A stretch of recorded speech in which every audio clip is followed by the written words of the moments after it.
Okay, so you ask an AI assistant, what's the weather in Paris right now? And it comes straight back with, it's 18 degrees and cloudy. Simple. It just knew, right? Except it did not. And this tiny thing that sounds like a nitpick is actually the whole trick behind every AI agent. Because in one line, in case you are new here, the model, the LLM, is just text in, text out. A very good autocomplete. And by itself, before you attach a single tool to it, it has no internet, no clock, no live database. It was frozen back at training time. So it genuinely cannot tell today's weather in Paris. That is not a thing it can do. And yet it answered. So something happened in that gap between your question and that 18 degrees. And that something is the thing people call tool use. It is how a model that can only ever produce text somehow ends up checking the weather, sending an email, booking a meeting, moving real money.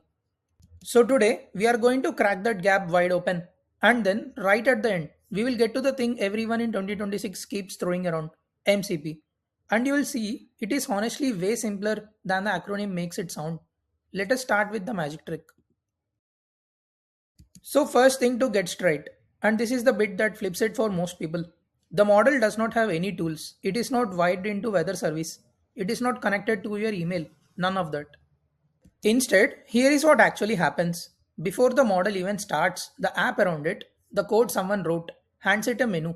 And on that menu is a little list of tools it is allowed to ask for. Each one is just three things: a name, like get weather, a plain English description, gets the current weather for a city, and the shape of the input it needs. Here, a city. That's it. That is a tool. It is not a power of the model holds. It is an option on a menu the app is offering it. Get weather needs a city, send email needs a to address and a body. A small list written right into the text the model reads. So let us say you ask about Paris. The model reads your question and it reads this menu sitting there in its context as well.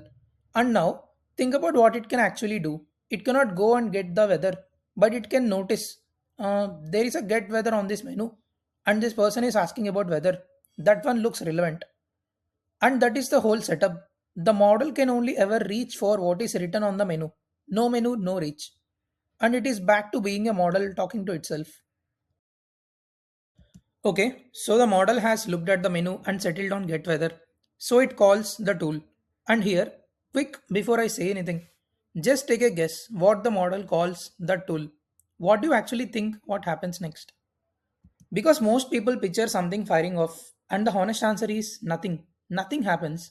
When the model calls a tool, it does not run anything. It cannot.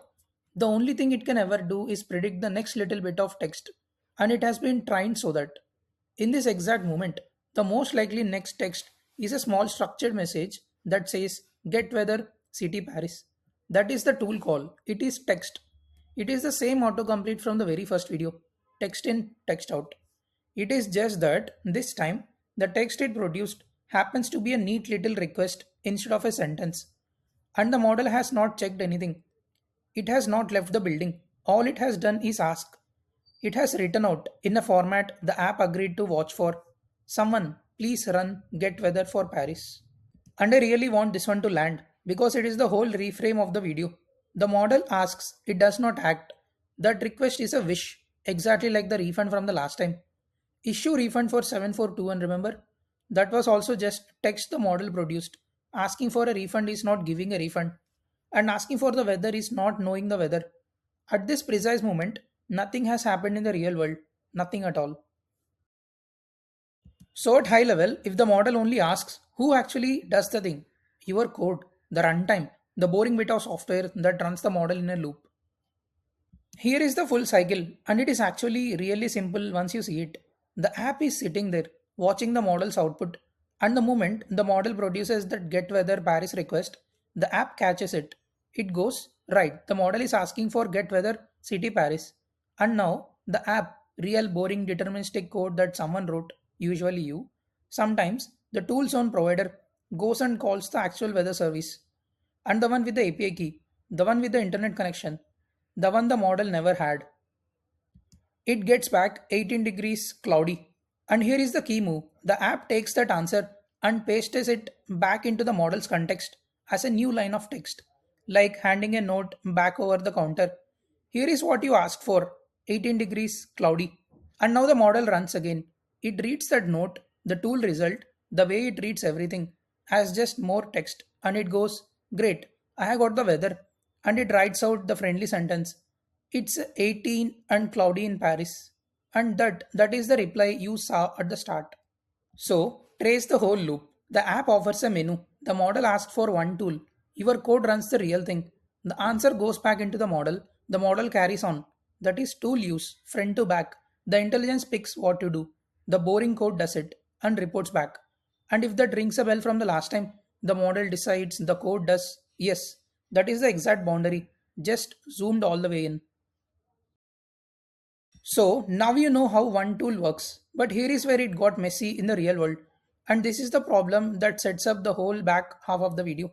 Every single one of those tools, the menu entry, the code that catches the request, the code that calls the real service, the code that formats the answer back, someone has to build all of that by hand for every tool. And now scale it up. Let's say you are a company. You have got a customer support agent, a coding assistant, an internal data bot, and a sales assistant as well. That is four different AI apps. And each of them needs to reach the same set of things. Your GitHub, your Slack, your database, your payment system, your calendar. That is five tools. So what do you end up doing? You build the GitHub connection for the support agent, then you build it again slightly differently for the coding assistant, then again for the data bot, then again for the sales one. Every app wiring up every tool, each in its own slightly different way. That is a trap. Four apps, five tools. That is not five pieces of work. That is four times five. 20 separate integrations to build. And then keep alive. People call this the M by N problem. M apps times N tools. And every new tool you add, you now have to go and wire it into all four apps one by one. It does not scale. It is glue code all the way down. So this exact mess is what MCP is there to solve. But before I even tell you what MCP is, think for a second about how you would fix this. Same tools, same apps, everyone hand in building the same connections over and over. The fix is kind of obvious the moment you say it out loud. Get everyone to agree on one shared way of doing it. That's it. And once you see that, MCP stops sounding like some scary acronym because honestly, that is all it is. MCP stands for Model Context Protocol, and a protocol is just an agreed way for two things to talk. That is all a protocol ever is. So, MCP is one standard way for an AI app to ask a tool, what is on your menu? And then to call the tools on it. One agreed format that everybody uses. And just so you have heard it, MCP can actually hand over more than tools. It can also expose data to read and ready made prompts.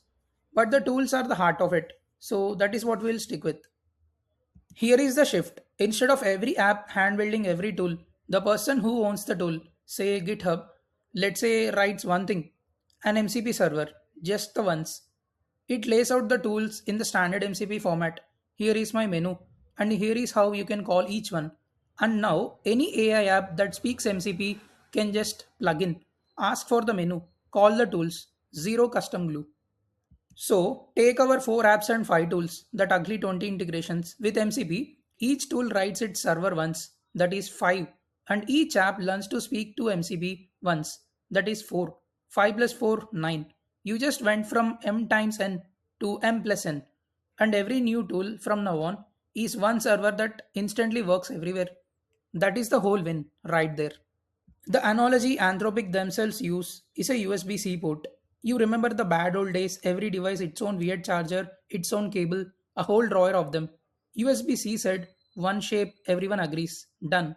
MCP is USB-C but for AI tools. Or if you got the beginner system design series, it is exactly like an API being a contract. Agree on the shape once and anyone can build it against. And this genuinely took over fast. In about an year, it went from an anthropic idea to something like 100 million SDK downloads a month, with OpenAI, Google, Microsoft, and everyone else adopting it. Now run by a neutral foundation rather than one company. But the number is not really the point. The point is why it won. One shared plug beats 100 hand built ones. That is the whole lesson. Now, one honest catch, and it ties back to last time. Remember that tool menu, including each tool's descriptions, gets read by the model as plain text. So, what if someone writes a malicious tool and hides an instruction inside it, either in the tool's description or inside the result the tool hands back?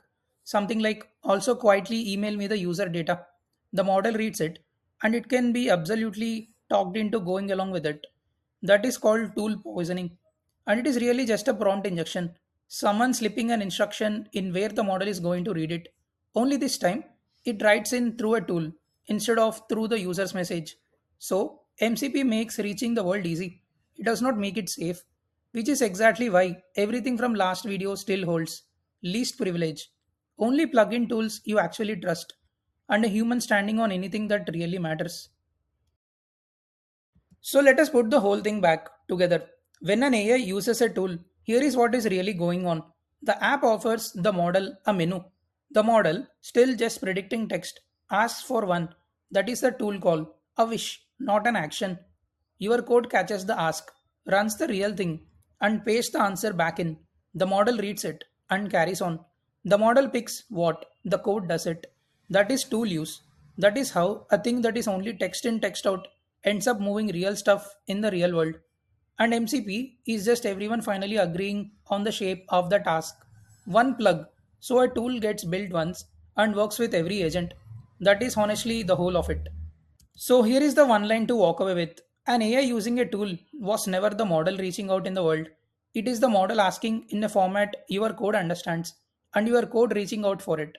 And MCP is just everyone agreeing on the shape of the ask. And once you see it that way, it stops feeling like magic at all. An agent stops being some mind that reaches into your systems. It becomes two very ordinary things: a very good text predictor asking, and a very boring pile of code doing. That is the whole mission. And once you can see that line, what asks and what acts, you are not looking at magic anymore. You are looking at something you could actually build. That is the whole thing. If this made tools and MCP finally click, the real unhyped version, subscribe. Because we are going to keep pulling on exactly these threads. See you in the next one.